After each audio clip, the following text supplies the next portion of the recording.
Batid ng ating lolo at lola ang mga lihim sa kalusugan, nalimot na ng modernong medisina. Ang langis ng rechino ay karaniwang meron sa bawat bahay na may sariling butika. Sumasakit ba tuhod mo pag tumatayo ka? Naranasan mo na bang manigas ang mga daliri mo pagkagising? Ang ibabahagi ko ngayon ay hindi lang basta lumang gamot.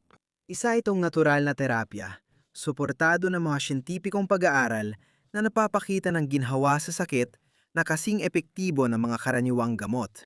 At ang maganda pa, maaari mo na itong simulan ngayon din. Ngayon, tatalakayin natin kung paano kayang baguhin ng langis ng resino ang kalusugan ng iyong mga kasukasuan at maibalik ang kalayaan sa paggalaw na hinahangad natin, lalo na pagkatapos ng edad na 50. Ang langis ng rechino ay kinukuha mula sa mga buto ng mamona, isang halamang matatagpuan sa iba't ibang bahagi ng Brazil. Ito ay isang malapot at medyo dilaw na likido na kapag ipinahid sa balat, may nakakagulat na mga benepisyo para sa mga kasukasuan. Nasa komposisyon niya ang sikreto. Halos 70% ng langis ay binubuo ng asidong ricinoleic, isang sangkap na may malalakas na anti-inflamatoryo at analgesic na katangian. Ibig sabihin, lumalaban ito sa pamamaga at nagbibigay ginhawa sa pananakit. Kahit na kapag inilagay sa masakit na kasukasuan, tulad ng tuhod o bukong-bukong, unti-unting pumapasok ang langis sa mga tissue at kumikilos ito ng buo. Una, pinapababa nito ang lokal na pamamaga sa pamamagitan ng pagbawas ng konsentrasyon ng mga sangkap na nagdudulot ng pamamaga sa mga tissue. Bukod pa rito, kumikilos ito sa mga dulo ng nerbiyos, binabawasan ang dami ng substansyang P, ang neurotransmitter na responsable sa pagpapadala ng sakit. Sa huli, pinapabuti nito ang sirkulasyon ng dugo at limfa sa lugar, nagdadala ng mas maraming oxygen at nutrisyon at tinatanggal ang mga basurang dulot ng pamamaga. Ang tatlong aksyong ito ang dahilan kung bakit maraming tao ang nakakaramdam ng ginhawa pagkatapos regular gumamit ng langis. Tahanga-hanga ang mga siyentipikong ebidensya. Isang pag-aaral na inilatala sa journal na Phytotherapy Research noong 2009, ang kumumpara sa paggamit ng langis ng ricino at diclofenac, isang karaniwang anti-inflamatoryo, sa 100 pasyente na may osteoarthritis sa tuhod. Agalipas ng 4 na taon, parehong malaking ibinaba ng pananakit. Ang mahalagang pagkakaiba ay ang grupo ng langis ng ricino ay hindi nakaranas ng mga karaniwang side effect sa tiyan na nakita sa grupo ng gamot. Ang mga benepisyong maaari mong asahan ay talagang nakakabago ng buhay. Ang unang pagbabago na papansin ng marami ay ang malaking pagbawas ng pananakit ng kasukasuan, na may kapansin-pansing ginhawa sa sakit kapag gumagalaw o nagbubuhat ng mabigat. Karaniwan ding mapansin ang pagbaba ng pamamaga at pagmamaga, na nagreresulta sa hindi gaanong namamagang mga kasukasuan, hindi mainit o mapula. Habang tumatagal, nagkakaroon ng pagbuti sa paninigas at mas malawak na pagkilos, na may pagbawas ng pakiramdam na parang naninigas tuwing nagigising o pagkatapos ng matagal na pananatili sa isang posisyon. At hindi rin natin dapat kalimutan ang pag-relax ng mga kalamnan sa paligid ng mga kasukasuan, dahil nababawasan din ang tensyon sa mga kalamnan na malapit sa masakit na kasukasuan kapag ginagamit ang mga aplikasyon. Pinakamahalaga, natatamo ang mga benepisyong ito nang walang side effect ng tradisyonal na anti-inflamatoryo gaya ng mga problema sa tiyan o bato. Mahalaga para sa mga taong regular na nangangailangan ng ginhawa sa sakit. Ngayon, alamin natin kung paano ilalagay ang langis ng resino sa mga kasukasuan. Mayroon 2 pangunahing paraan, at ang una ay ang direktang pagmamasahe na siyang pinakamabilis at pinaka-practical para sa araw-araw. Para magawa ang teknik na ito, kailanganin mo ng malamig na pinigang langis ng resino, malinis na mga kamay, at isang lumang tuwalya dahil maaring makamansa ng tila ang langis. Madali lang ang mga hakbang. Magsimula sa pagbuhos ng kaunting langis sa palad ng kamay, mga 1 kutsarita. Pagkatapos, ikuskos ang mga kamay para bahagyang uminit ang langis. Ilagay ito direkta sa masakit na kasukasuan, maging tuhod, bukong-bukong, pulsuhan o mga daliri. Gumawa ng malalambot na paikot na galaw, minamasahe ito ng 5 hanggang 10 minuto. Mahalaga mag-focus sa mga pinakamasakit na bahagi, pero huwag masyadong idiin. Isama rin ang mga kalamnan sa paligid ng kasukasuan sa iyong pagmamasahe. Isang mahalagang tip para mapalakas ang epekto. Bahagyang painitin ang bote gamit ang mainit na tubig bago gamitin. Ang init ay nagpapabuti sa pagpasok ng langis at nagpapataas ng ginhawa. Maaaring gawin ang masahe araw-araw, mas mainam bago matulog. Huwag mag-alala sa pagtanggal ng langis pagkatapos maglagay. Nagana ito habang natutulog ka, kaya mas lalakas ang benepisyo nito. Ang pangalawang paraan na medyo mas matindi ay ang paggamit ng mga pumento o kataplasma ng langis ng ricino na nagbibigay ng mas malalim na epekto.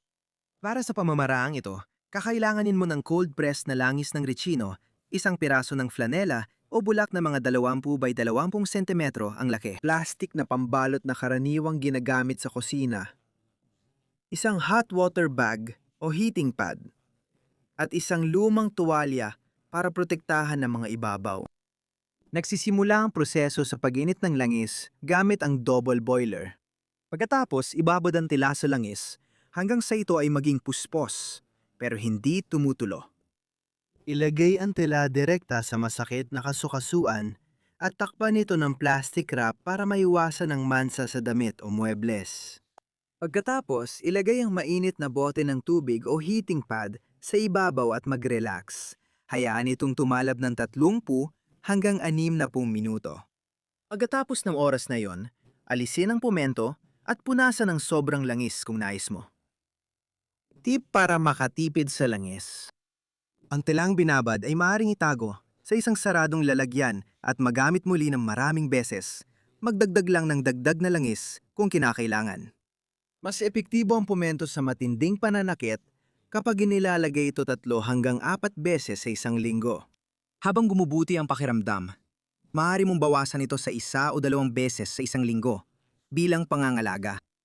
Bagaman ang paksa natin ay pangunahing tungkol sa paglalagay sa mga binti, maaring makatulto ng castor oil sa iba't ibang kasukasuan ng katawan. Tara, alamin natin kung paano iangkop ang paglalagay para sa kanila. Simulan natin sa mga tuhod na madalas maapektuhan ng osteoarthritis pagkatapos ng edad na 50. Mahalaga na ipahid ang langis sa paligid ng buong kasukasuan, hindi lang sa harapang bahagi. Gumawa ng paikot na galaw. Bigyang pansin lalo na ang mga gilid at likurang bahagi ng tuhod. Kung gagamit ka ng pumento, pumili ng tela na sapat ang laki para matakpan ang buong bahagi. Para sa mga bukong-bukong, lalo na kapag namamaga dahil sa mga problema sa sirkulasyon o dating mga pinsala. Ipahid ang langis gamit ang pataas na galaw mula sa paa papunta sa binti na tumutulong magpasigla ng pagbabalik ng dugo at lymph. Tiyakin mo matakpan ang buong bukong-bukong, kabilang ang ibabaw ng paa, para sa mas magagandang resulta. Pagdating sa pananakit ng balakang, na madalas nagpapabawas ng ating galaw at mga gawain araw-araw, dapat paikot at malalawak ang mga galaw sa gilid ng balakang at malapit sa singit. Para sa mga pumento sa mas malaking bahagi na ito, gumamit ang telang sapat ang laki para matakpan ang buong apektadong lugar. Ang kamay at pulso ay dapat bigyang pansin dahil ang arthritis dito ay nagpapahirap sa mga gawain tulad ng pagsusulat, pagluluto o pagbubukas ng pakete. Ang langis ay dapat dahan-dahang ipahid sa bawat kasukasuan ng mga daliri, sa palad at sa buong pulso. Isang mabisang teknik ay ang paglubog ng buong kamay sa isang maliit na lalagyan na may maligamgam na langis sa loob ng 10 hanggang 15 minuto upang tuluyang masipsip ito ng balat. Ang mga balikat, lalo na rotator cuff, ay madalas na nakakaranas ng pagkasira matapos ang maraming taon ng paggamit.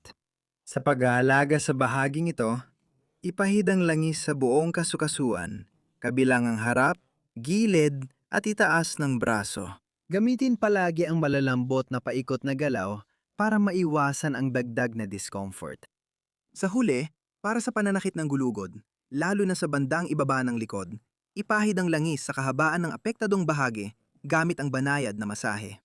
Kung pipiliin mo ang paggamit ng kompres, Humiga ng komportable at ilagay ang tilang binasa ng langis sa ilalim ng iyong likod. Hayaan mong ang init at mga katangiang medical nito ay tumalab ng malalim. Bagamat halos sinumang may pananakit na kasukasuan ay maaring makinabang sa langis ng ritsino, may ilang grupo na mas kapansin-pansin ang resulta. Ang mga tao na diagnosed na may osteoarthritis o arthrosis ay maaaring makaranas ng malaking ginhawa sa regular na paggamit at madalas ay nababawasan pa ang kanilang pagdepende sa mga pain reliever. Para naman sa mga may rheumatoid arthritis, natutuklasan nilang magandang karagdagan ng langis sa kanilang mga partikular na gamot, nagbibigay ng dagdag na ginhawa lalo na sa mga panahong mahirap. Marami sa atin, paglagpas ng 50 taong gulang, ay nakakaramdam ng pananakit ng kasukasuan. Kahit walang tiyak na diagnosis, ang tinatawag na natural na pagkapudpod dahil sa edad. Karaniwan, malaki ang naitutulong nito sa mga pananakit na ito kapag regular pinapahira ng langis ng castor. Ang mga tao sensitibo o may bawal sa paggamit ng mga gamot na anti-inflammatory ay nakakahanap ng ligtas at natural na alternatibo sa langis para makontrol ang kanilang pananakit nang walang hindi kanais-nais na side effects. At para sa mga nagpapanatili ng aktibong pamumuhay pagkatapos ng edad na 50 maging ito man, ay regular na pag-ehersisyo o iba pang pisikal na aktibidad. Ang langis ay maaring maging katuwang sa pag-recover matapos ang pagod at sa pag-iwas sa mga pananakit na kaugnay ng araw-araw na gawain. Ngayon, malamang ay nagtatanong ka na kung kailan mo makikita ang mga resulta. Dahil bawat tao ay natatangi, nagkakaiba-ibang sagot. Pero maaari tayong magtakda ng ilang inaasahan base sa mga karaniwang karanasan. Sa mga unang araw, kadalasan 3 araw matapos simula ng paggamit, maraming taong nagsasabi na nakakaramdam sila ng paunang ginhawa at mas kaunting paninigas. Ang unang ginhawang ito ay pangunay na uugnay sa init na aplikasyon at sa pagre-relax ng mga kalamnan na dulot na masahe. Pagkatapos ng 1 buwan o higit pang tuloy-tuloy na paggamit, marami ang nakakapansin ng malaking pagbabago na nagpapahintulot sa kanilang gawin muli ang mga gawain na dati ay hindi magawa dahil sa sakit. Sa yugtong ito, madalas na nababawasan ang pagdepende sa mga pampawala ng sakit. At malaki ang pagbuti ng kalidad ng buhay. Laging tandaan na ang pagiging consistent ay mahalaga. Ang mga resulta ay naiipon at kadalasan gumaganda kapag regular na ginagamit. Bagaman natural, kailangan pa rin ng pag-iingat sa paggamit ng langis ng ritsino. Bago gamitin sa malalaking bahagi ng katawan, mag-sensitivity test muna sa paglalagay ng kaunting langis sa bisig at obserbahan ito ng 24 na oras. Kung magkaroon ng pamumula, pangangate o iritasyon, iwasan ang paggamit ito. Huwag kailanman maglagay ng langis sa bukas na sugat, hiwa o galos sa balat. Hintayin mo nang tuluyang maghilom ang bahagi bago maglagay. Ang mga buntis ay dapat kumonsulta muna sa kanilang doktor bago gumamit ng langis ng risino, lalo na kung gagamitin ito bilang pomento sa tiyan, dahil tradisyonal itong ginagamit upang pasiglahin ang paghilab. Kung may aktibong impeksyon sa kasukasuan, kapag ito ay sobrang init, labis ang pamumula, o kung ikaw ay nilalagnat, magpakonsulta agad sa doktor. Imbes gumamit ng langis, baka sinyalis ito ng mas malalang problema. Bagaman bihira, may ilang tao na maaring magkaroon ng reaksyong alerde sa langis ng ritsino. Kung mapansin mo may iritasyon, sobrang pangangati o pamumula pagkatapos magpahid, itigil agad ang paggamit. Para sa karamihan ng tao, gayunpaman, ang langis ng ritsino ay napakaligtas gamitin sa labas ng katawan. Kaya ito ay magandang opsyon para sa mga naghahanap ng ginhawa mula sa pananakit ng kasukasuan. Ang kalidad ng langis ng ritsino ng pipiliin mo ay may epekto sa resulta na makukuha mo. Laging hanapin ang malamig na pinigang langis. Dahil ang parang ito ng pagkuha ay mas nakakapagpanatili ng mga medical na katangian nito. Siguraduhin na, kahit ito ay kosmetiko o panggamot ang grado, huwag kailanman gumamit ng industrial na langis para sa balat. Mas mainam kung pipili ka ng mga produktong nasa madidilim na bote dahil pinoprotektahan nito ang langis mula sa pagkasira dulot ng liwanag. Makakahanap ka ng dekalidad na langis ng ritsino sa mga botika ng reseta, mga tindahan ng natural na produkto, at sa iba't ibang mapagkakatiwalaang website. Ang 100 na bote ng dekalidad na langis ay karaniwang nagkakahalaga ng 20 hanggang 50 rice, depende sa tatak at kadalisayan. Kung isipin na maaari itong tumagal na hanggang 2 buwan ng regular na paggamit, ito ay isang abot kayang pamumuhunan kumpara sa gastos ng mga gamot para sa sakit. Para mapalakas pa ang epekto ng langis ng ritsino sa iyong mga kasukasuan, may ilang mga karagdagang gawain na mainam ding isaalang-alang. Malaking tulong ang pagkain ng mga pagkain laban sa pamamaga. Bawasan ang pagkain ng mga processed foods at refined sugars at dagdagan ang pagkain ng mga isdang mayaman sa omega-3, mga pulang prutas, mani at makukulay na gulay. Lahat ng mga pagkain ito ay may natural na katangian na lumalaban sa pamamaga sa buong katawan. Mahalaga rin ang tamang pag-inom ng tubig. Sikaping uminom na hindi bababa sa 1.5 litro ng tubig araw-araw para mapanatiling maayos ang pagpapadulas ng mga kasukasuan. Isama sa iyong routine ang mga ehersisyong mababa ang impact tulad ng paglangoy, hidroehersisyo o magaan na paglalakad na nagpapalakas sa mga kalamnan sa paligid ng mga kasukasuan nang hindi ito nasosobrahan. Tandaan, ang mga kasukasuang laging ginagamit ay mas malusog na mga kasukasuan.